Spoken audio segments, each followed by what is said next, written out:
Alright, let's do a quick installing motherboard standoffs. Alright, so in the case of the fractal mesh facet, they come with these standoffs and this slip that slides over. This black guy right here, it slides over and lets you use a Phillips head screwdriver to screw them in.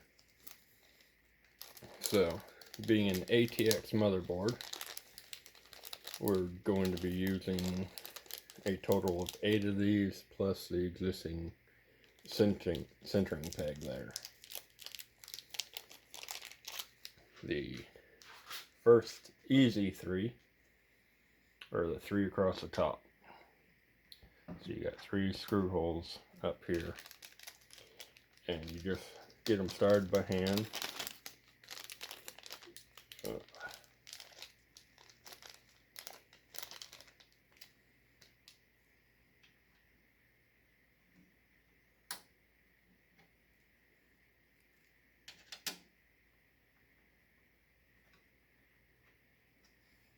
Alright, and we're going to go ahead and use the attachment. And we're just going to thread those down. Just get them snug. You don't have to over torque these things. You risk stripping them out of the case if you do, because these are not exactly the style this metal, with how thin the case is right there. And these are typically made out of brass, so they'll bend real easy. Alright. For the next ones, I like to reference the motherboard. And I know the 2 going down closest are going to be right in this line. So that tells me the outer one here, and then this one here should be my next 2 standoffs.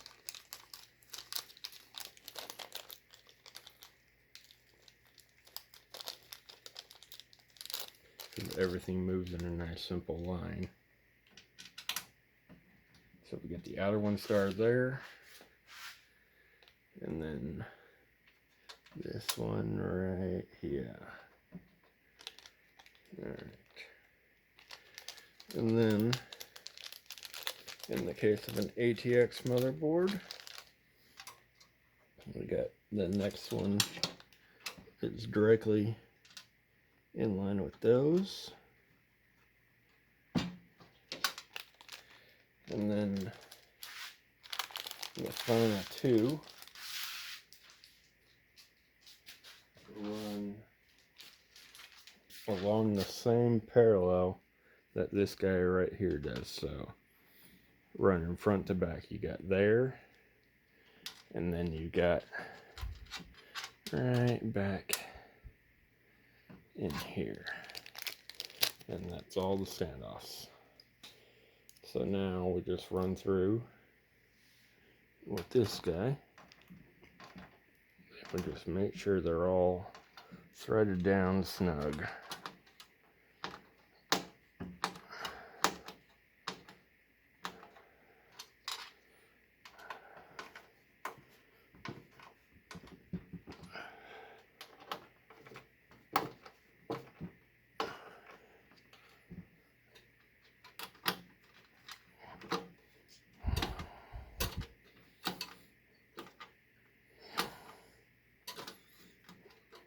See if I got this one again. Yeah, okay. So all the standoffs are now installed. So now we're ready to install the I/O shield. And I'm just going to get this fan cable up out of the way. So we go back to the motherboard box.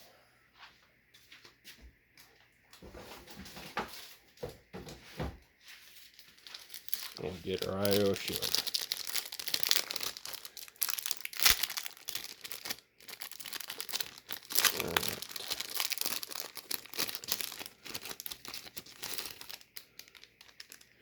Alright.